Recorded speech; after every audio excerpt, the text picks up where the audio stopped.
दोस्तों नमस्कार। आप सभी का हिंदी कनेक्शन में स्वागत है। आज हम सभी अज्ञे की प्रसिद्ध कविता कलगी बाजरे की व्याख्या को देखेंगे। कविता का अंश देखिए। हरी बिछली घास डोलती कलगी छरहरी बाजरे की। अगर मैं तुमको ललाती सांझ के नभ की अकेली तारिका अब नहीं कहता, या शरद के भोर की निहार नहाई कुई टटकी कली चंपे की वगैरह, तो नहीं कारण कि मेरा हृदय उथला या कि सूना है, या कि मेरा प्यार मैला है, बल्कि केवल यही ये उपमान मैले हो गए हैं। देवता इन प्रतीकों के कर गए हैं कूच। हम सभी जानते हैं कि अज्ञेय प्रयोगवादी कवि हैं। प्रयोगवाद की जो धारा हिंदी कविता में चली, उसके एक तरह से कहिए कि अग्रता वही हैं, और उन्होंने ही सबसे पहले हिंदी कविता में प्रयोग की अवधारणा को विकसित किया। उन्होंने बताया कि जो उपमान हमारी परंपरा से प्राप्त हैं वो मैले हो चुके हैं। यानी अब उनकी क्षमता कविता को कविता की विशेषता को वहन करने की नहीं रह गई है। इसलिए आवश्यकता है कि नए उपमानों की रचना की जाए, और इसी नए उपमान की इसी नए उपमान को धारण करने के लिए उन्होंने इस कविता को लिखा कि प्रेम में तमाम तरह की अभिव्यक्तियां हम देखते हैं। प्रेम में कोई किसी को चांद और तारों की तुलना करता है, कोई किसी और तरीके की कमल के फूल, तमाम तरह की सुंदरताओं से नवाजते हैं। लेकिन अज्ञेय अपनी प्रेमिका को, या कवि अपनी प्रेमिका को यह कहना चाहता है कि हरी बिछली घास डोलती कलगी छरहरी बाजरे की। चारों तरफ हरी घास बिछी हुई है, और उसके पास छरहरी बाजरे की कलगी डोल रही है। और वे अपनी प्रेमिका से कहते हैं कि अगर मैं तुमको ललाती सांझ के नभ की अकेली तारिका, शाम संध्या के वक्त जो आसमान में लालिमा छाई होती है और उस वक्त जो तारे प्रकाश में आते हैं, तो मैं तुम्हें अकेली तारिका अब नहीं कहता, या शरद के भोर की निहार निहाई कोई, या शरद ऋतु में जो कह सकते हैं कि ओस की बूंदों से नहाई हुई जो कुई की फूल है, या टटकी कली चंपे की वगैरह, मैं कुछ भी तुम्हें नहीं कहता, इन सब चीज़ों से तुलना नहीं करता।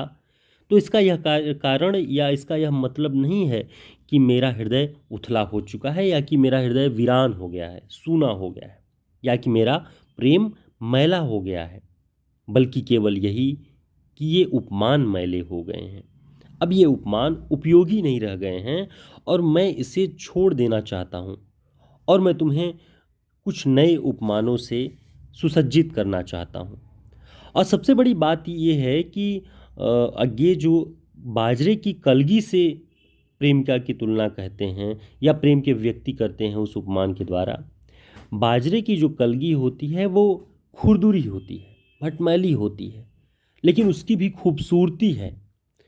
तो एक अनगढ़पन की जो खूबसूरती है उसे कविता में बसाने की कोशिश है, प्रकट करने की कोशिश है, जो इस कविता में देखी जा सकती है।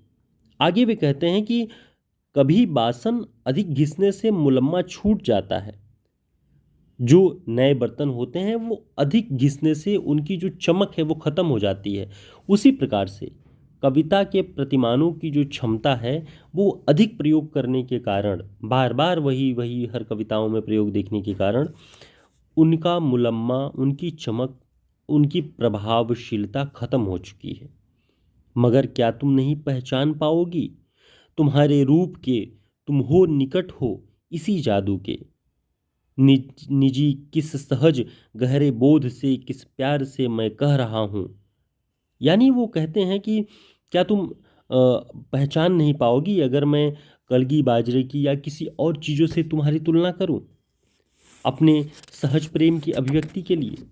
अगर मैं यह कहूँ कि बिछली घास हो तुम, लहलहाती हवा में कलगी बाजरे की, अगर मैं तुम्हें ये सब कहूँ तो क्या तुम अपने आप को नहीं पहचान पाओगी।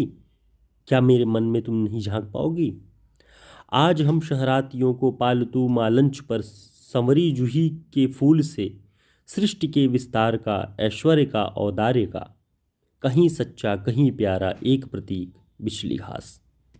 आज आप देखें तो हर जगह बिजली घास कहीं पे भी दिख जाती है शहरों में, तो लोग इतने आनंदित हो जाते हैं कि जैसे उनके लिए सबसे खूबसूरत स्थान मिल गया हो। तो इस तरह की भावनाएं कविता में व्यक्त की जा रही हैं कि जिन्हें अनगढ़ माना जाता है, जिन्हें घास घास फूस मान लिया जाता है, ऐसी चीज़ों के प्रति कविता में सौंदर्य प्रकट करने की कोशिश है। या शरद की सांझ के सूने गगन की पीठ क्या पर डोलती कलगी अकेली बाजरे की। शरद की सांझ में सूने गगन की पीठ क्या पर डोल रही है अकेली कलगी बाजरे की। और सचमुच इन्हें जब देखता हूं, यह खुला वीरान संस्कृत का घना हो सिमट आता है और मैं एकांत होता हूं समर्पित। मगर शब्द जादू हैं, मगर क्या यह समर्पण कुछ नहीं है?